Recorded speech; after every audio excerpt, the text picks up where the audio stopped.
Welcome to Cruise News Central with Joseph. Hey everyone, I hope you're all having a great week.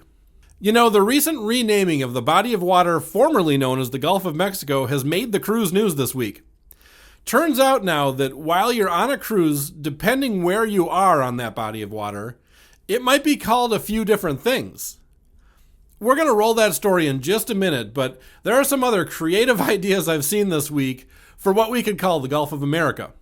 Here we have the Gulf of Cheaper Eggs, the Gulf of Your Mom's House, and here's my personal favorite, the Gulf of Van Halen. For some reason, that just has a nice ring to it.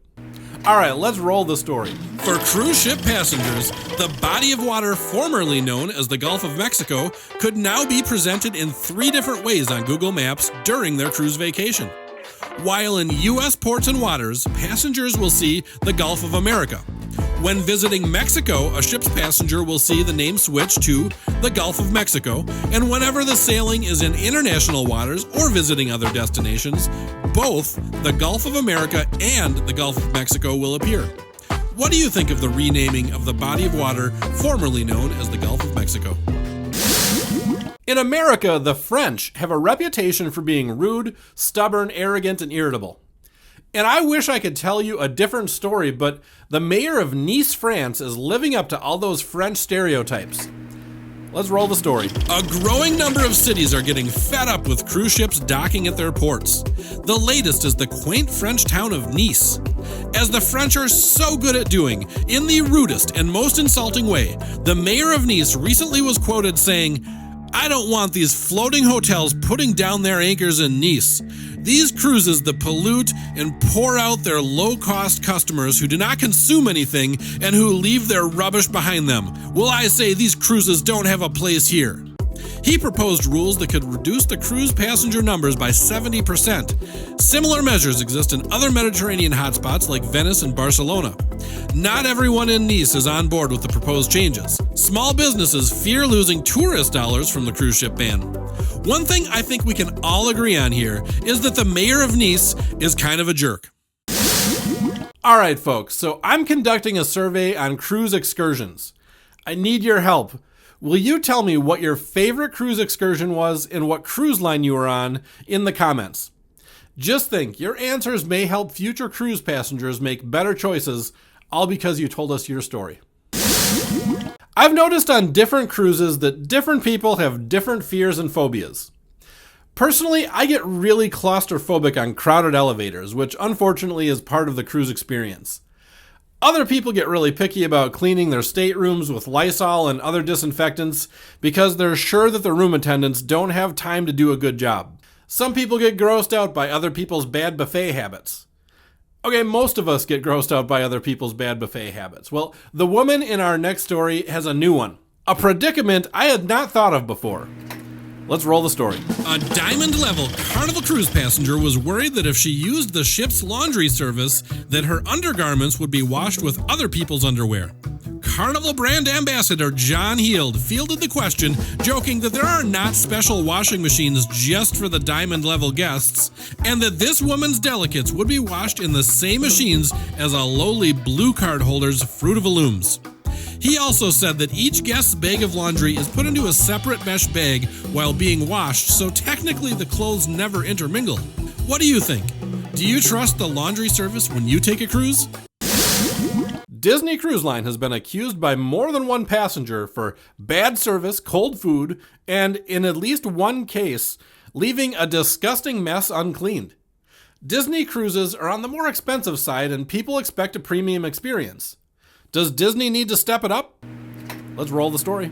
Disney Cruise Line is taking some heat as a social media post detailed a disgusting experience on the Disney Fantasy cruise ship.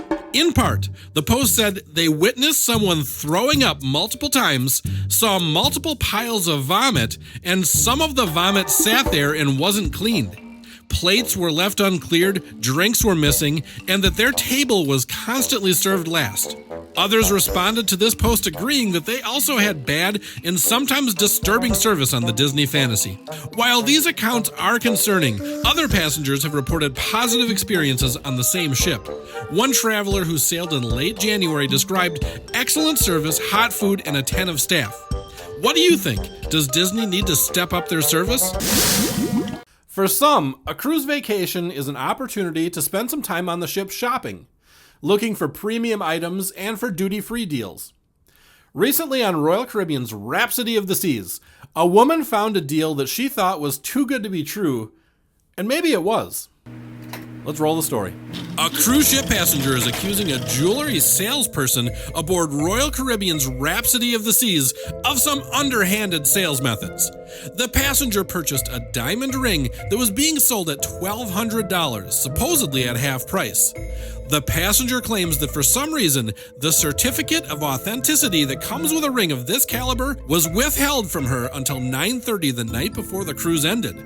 After getting home and inspecting the certificate, she noticed that it stated that the diamonds were lab-grown, a much less valuable stone than what she had believed she was purchasing.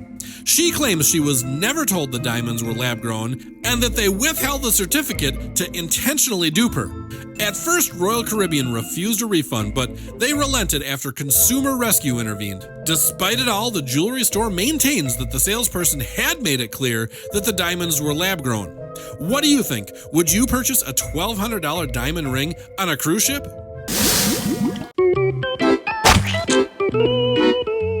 I will never do this on a Caribbean cruise ever again. 1. Fail to apply sunblock on the first day of our cruise. Back home, the days have shrunk to a sliver of sunlight and my skin is starved for vitamin D. But I've learned my lesson. Burnt skin does not make the ideal souvenir. 2. Skip travel insurance. It may seem like an unnecessary expense, but the one time I decided to skip it is the one time something went wrong. I guess that's Murphy's Law. Now I use travel insurance to protect me from everything from pre-cruise issues to medical emergencies on board. 3. Forget to pack a warm layer. Sure, I'm escaping the Minnesota snow, but no matter how hot the island feels, the sea breeze in the evening reminds you it's still winter somewhere. 4. Rely on the cruise line shampoo and conditioner. I'm all for saving space in my luggage, but by day 3 of our last 18-day cruise, my hair resembled a collection of brittle twigs held together by regret. The cruise line shampoo simply didn't cut it. Well, you live and you learn, right? Next time, I'll do better.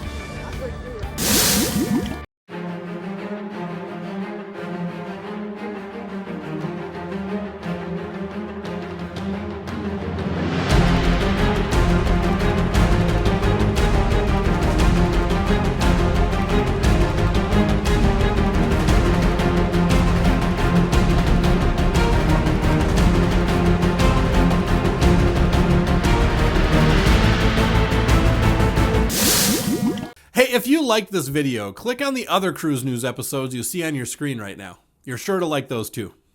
Always remember, no matter what destination you choose, no matter what cruise line you choose, adventure awaits.